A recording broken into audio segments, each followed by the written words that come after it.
sa sainteté. L'univers qui sa majesté. Chantons par les puissances, force et louange. Bonjour à vous tous qui nous regardez aujourd'hui. C'est la clé de la réussite pour l'éducation des enfants. Et comme vous le savez, c'est à Bible ouverte que nous commençons notre émission. Nous allons lire aujourd'hui dans le livre des Proverbes au chapitre 11, verset 30. Je lis. Le fruit du juste est un arbre de vie et le sage gagne les âmes. Alors, pour vous servir, je suis Maman Edith. J'espère que vous êtes bien installés pour regarder. Et je suis avec Maman James. Bonjour Maman James. Bonjour Maman Edith. Salut à vous, salut à tous les mamans. Salut à vous tous en tout cas. Ok, c'est un plaisir d'être avec vous encore aujourd'hui. Et voilà, j'espère que ta semaine a été. Oui, par la grâce de Dieu, ça s'est très bien passé. Quoi de particulier? Rien de nouveau. Ok, la routine.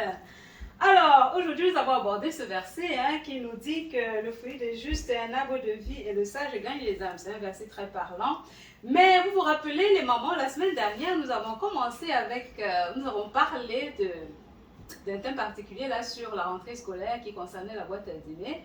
Aujourd'hui, nous allons continuer encore sous le même thème de la rentrée scolaire, mais cette fois-ci, nous allons présenter un tout autre point qui concerne la collaboration. Maman James? Eh oui, sujet très intéressant, très Exactement. important. Mais c'est vrai que chaque fois, je me retrouve toujours en train de dire très important, très intéressant. À chaque fois qu'on se retrouve ici, parce que toute chose, pour moi, c'est toujours intéressant, c'est toujours voilà. important. N'oublions pas que il s'agit de nos enfants et il est important. On parle de la collaboration, mais de quelle collaboration parle-t-on ici? La collaboration entre les parents et l'enseignant. Parce qu'on a nos enfants à l'école, nous occupons des enfants à la maison, mais n'oublions pas que les enfants passent beaucoup de temps à l'école avec les parents. Alors, il est important là de collaborer, de travailler, c'est un partenariat avec les enseignants pour voir, toujours dans le cadre de l'apprentissage de nos enfants. Alors, bah oui, quand on parle de collaboration, en fait, au tout début de la rentrée, il y a toujours une bonne collaboration, mais parfois ça pique. À un niveau, lorsqu'il y a une convocation qui arrive là, peut-être qu'on a convoqué l'enfant, la collaboration devient encore très rude, ça bouge un peu là, voilà. C'est vrai que les enfants ont parfois des comportements qui peuvent être inappropriés. Et peut-être à l'école, il peut y avoir certains incidents qui poussent certainement l'enseignante à convoquer le parent. Mais ne prenez pas ça mal, c'est normal quand on vous convoque, c'est votre enfant. Mais c'est de savoir comment gérer cette convocation que nous allons peut-être aborder pour voir, parce que oui, il faut aller, on a peut-être dit que l'enfant a fait quelque chose que nous n'apprécions pas ou bien qui nous heurte d'une certaine manière. Mais il faut savoir comment gérer cela. Oui, voilà. Comment gérer cela? Il ne faut pas aller, en fait, il y a deux extrêmes. Lorsque je suis convoquée à l'école parce que mon enfant s'est mal comporté, on l'accuse d'avoir fait quelque chose. La première réaction, c'est que je ne dois pas avoir l'esprit de parti, comme la Bible le dit. Il ne faut pas avoir l'esprit de parti. Premier esprit de parti, c'est que mon enfant est calme à la maison. Je pense pas que mon enfant est capable de le faire, c'est tout. L'autre côté, c'est... je pense que l'enseignant là exagère, elle fait toujours ce qui... Voilà, oui, elle est comme ça, elle a quelque chose contre mon enfant certainement. Voilà.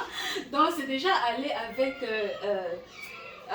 un certain, je sais oui, pas, sans parti pris, juste d'être du côté de la vérité, c'est tout. Exactement, c'est de partir pour voir ce qui se passe déjà, discuter. Oui, discuter, il ne faut pas déjà juger à l'avance ce qui s'est passé, ça déjà comprendre soit l'enseignant et comprendre aussi la version de l'enfant.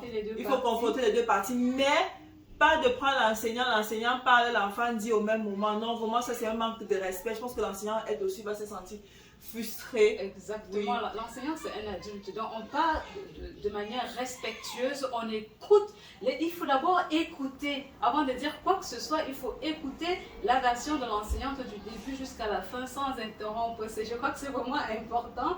Et maintenant, après avoir écouté, c'est aussi de savoir comment répondre à cette écoute-là, d'écouter aussi l'enfant, parce que bon, et puis certainement à ce moment-là, vous pouvez peut-être avec la sagesse que le Seigneur vous donnera, vous allez juger vous-même de la situation, mais s'il vous plaît les parents, c'est de ne pas dire directement à l'enseignant, non mon enfant n'est pas capable de faire ceci, non il faut investiguer pour comprendre ce qui s'est réellement passé et peut-être faire le suivi.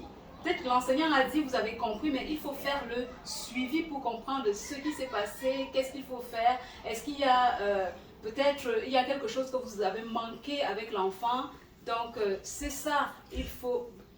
Voilà, Oui, parce que en fait, je pense que lorsqu'on donne souvent la convocation, par exemple, si l'action s'est passée en journée aujourd'hui, alors quand l'enfant rentre le soir, vous recevez la convocation et tout, vous avez le temps de causer avec l'enfant et surtout de se mettre à genoux, prier, demander au Seigneur le discernement, méditer sur la chose qui arrive, parce que quand on prend le cas de Joseph, lorsqu'il voulait répudier Marie, il a pris le temps de méditer sur la chose et il ne s'est pas levé comme ça tout d'un coup et tout. Même si la convocation se passait le même jour, demandez toujours de temps à l'enseignant, un petit temps de recueillement devant le Seigneur pour avoir toujours le discernement, pour savoir un peu qu'est-ce qui se passe. Parce que en tant que maman, on aura toujours cette tendance souvent à vouloir toujours supporter notre enfant et tout.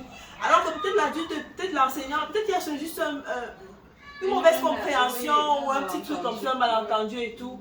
Et surtout, le but c'est en fait que ça soit votre comportement va influencer l'enfant, que ça soit bon ou négatif, parce que si vous prenez une mauvaise décision et tout, vous parlez mal à l'enseignant, c'est toujours l'enfant qui va subir et tout. Mais il faut toujours que l'enseignant soit toujours il faut utiliser une sorte de sagesse selon que je vais vous montrer. Il faut que l'enseignant soit toujours confortable, qu'il ne soit pas que c'est le parent est toujours en train de le cogner dessus, même si vous pensez souvent que le parent, l'enseignant est peut-être exagère souvent ou abuse, surtout pour nous qui sommes dans un pays étranger où nous sommes noirs. Forcément, on a toujours cette difficulté, on ne peut pas ne pas fermer l'œil et dire que ça n'existe pas. Le racisme, ça existe et parfois même ça existe même entre personnes noires et noires, c'est pas seulement entre noirs et blancs. Donc il y a tous ces détails à prendre en considération et tout.